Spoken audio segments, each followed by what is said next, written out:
नमस्कार दोस्तों, आप सभी को पता ही होगा कि चाइना बच्चों की शॉर्टेज की समस्या से बहुत लंबे समय से जूझ रहा है और इस साल यह समस्या अपने नेक्स्ट लेवल पे चली गई है।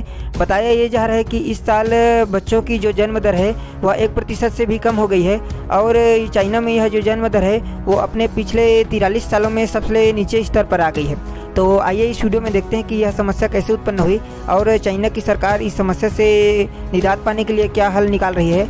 और इसमें यह भी देखेंगे कि विश्व की जो पॉपुलेशन है उसे एक स्टेबल लेवल पे लाने के लिए जो जन्म दर है वो कितना होना चाहिए। तो चलिए देखते हैं।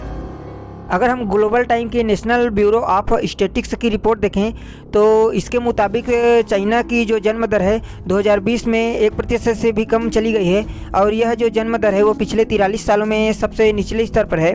अगर मैं किसी देश की जो स्टेबल पॉपुलेशन पाने की जो बर्थ रेट है उसे बताऊं तो वह बर्थ रेट 2.1 है और इसके मुकाबले चाइना की जो बर्थ रेट है वो बहुत कम है। इस कारण से चाइना में बच्चों की जो शॉर्टेज है वो बड़ी लेवल पे हो गई है। और अगर मैं इंडिया की जो बर्थ रेट है उसे बताऊं तो इंडिया का जो प्रेजेंट में बर्थ रेट है अर्थात 2020 में वो 2.2 है।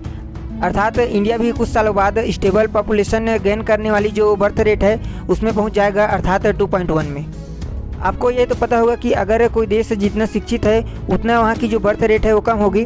तो इसके हिसाब से आप विश्व का जो बर्थ रेट का जो मैप है वो देख सकते हैं। आपको पता ही होगा कि पूरे विश्व में सबसे अशिक्षित देश अफ्रीका में पाए जाते हैं। तो आप अफ्रीका का जो बर्थ रेट है वो देख सकते हैं। वो लगभग 4 से 7 का जो बर्थ रेट है वो अफ्रीका कॉन्टिनेंट से आता है। वह 1 से 4 का जो ग्रोथ रेट है उसमें आता है। आप इंडिया का जो ग्रोथ रेट है वो देख सकते हैं, वो 2 से 2.2 वाली जो ग्रीन लाइन है उसमें आती है। और वहीं चाइना का आप देख सकते हैं वो 0.8 से 1 के बीच में आता है। तो इससे आप यह अनुमान लगा सकते हैं कि चाइना में अभी बच्चों को लेकर कितनी शॉर्टेज हो रही होगी और चाइना के जो पॉपुलेशन है वो लगातार कैसे डिक्लाइन हो रही होगी। अगर हम चाइना की सिविल अफेयर्स मिनिस्ट्री के आंकड़ों को देखें तो 2021 की पहली तिमाही में जो शादी का जो आंकड़ा है वो लगभग 58.8 लाख है। अर्थात 2021 की पहली तिमाही में वहाँ की जो शादियां हैं वो 58.8 लाख हुई थी। और अगर हम इसे 2019 की फर्स्ट तिमाही से मुकाबला करें तो यह लगभग 17.5% से कम है। और जैसे कि आपको पता ही होगा कि अगर शादी नहीं होगी तो बच्चे भी नहीं होंगे। इस कारण से वहाँ बच्चों की जो पॉपुलेशन है वो साल दर साल गिरते ही जा रही है। अगर हम 2020 में चाइना की जो नवजात शिशु दर है उसे देखें तो यह 15% से गिर गई है।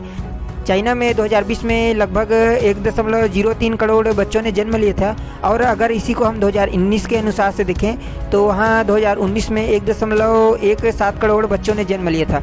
इससे आप देख सकते हैं कि बच्चों की जो जन्म दर है उसमें 15% का डिक्लाइन हुआ है। और यह चाइना के लिए एक बहुत बड़ी खौफनाक बात है क्योंकि चाइना वर्ल्ड की दूसरी सबसे बड़ी आबादी है और अगर दूसरी सबसे बड़ी आबादी के पास नवजात बच्चे या फिर युवा नहीं रहेंगे तो वो किसी आबादी के लिए बहुत हानिकारक है। और आप देख ही सकते हैं कि चाइना की जो अधिकांश लोग हैं वो रिटायरमेंट के कगार पे पहुंच गए हैं। इससे चाइना में जो लेबर की शॉर्टेज है वो बहुत बड़ी लेबर पे होने वाली है। और मैं आपको अब तक जो बर्थ रेट बता रहा था वो पर महिला के हिसाब से है, अर्थात एक महिला कितने बच्चों को जन्म देती है उसके हिसाब से बर्थ रेट था। अगर एक महिला 2.1 बच्चों को जन्म देती है अपने जीवन काल में तो उस लेवल में उस देश की जो पॉपुलेशन है वो स्टेबल रहेगी। और अगर 2.1 से ज़्यादा होगी तो उस देश की जो पॉपुलेशन है वो बढ़ती जाएगी। और अगर जो रेट है वो 2.1 से कम होगी तो उस देश की जो पॉपुलेशन है वो लगातार घटती जाएगी। अब हम जो चाइना का जो बर्थ रेट है उसे प्रति 1000 व्यक्तियों में देखें तो प्रति 1000 व्यक्तियों में जो उनका बर्थ रेट है वो 8.52 है। अर्थात 1000 लोगों के बीच में हर साल 8.52 बच्चे पैदा होते हैं। और यह जो आंकड़ा था वो 2019 में 10.48 का था। आप यहाँ पर भी देख सकते हैं कि यह जो आंकड़ा है वो पिछले 1 साल में कितना गिर गया है। आपको पता ही होगा कि चाइना पिछले कुछ टाइम से 1 चाइल्ड पॉलिसी को फॉलो कर रहा था और इसी के कारण से चाइना में बच्चों की बहुत बड़ी समस्या हो गई थी। इसी को देखते हुए 2016 में चाइना ने अपने यहाँ से 1 चाइल्ड पॉलिसी को हटा दिया था और यह जो पॉलिसी है वो 1970 से 2016 तक चली थी। और उसके बाद भी चाइना में जो बच्चों का शॉर्टेज है वो बहुत बड़ी लेवल पे बनी रही। इसको देखते हुए चाइना ने इस साल मई में अपनी जो विवाहित जोड़े हैं उनको 3 बच्चे पैदा करने का जो अधिकार है वो देने की अनुमति जाहिर की है। और आगे देखना होगा कि चाइना की सरकार अपने जो कपल्स हैं उनको 3 बच्चे पैदा करने की अनुमति देती है कि नहीं देती है। और मैं अगर 1 चाइल्ड पॉलिसी की डिसएडवांटेज बताऊं तो 1 चाइल्ड पॉलिसी की वजह से जेंडर गैप बहुत बड़े लेवल पे हो जाती है। और जो बेटियों की भ्रूण हत्या है वो भी नेक्स्ट लेवल पे पहुंच जाती है।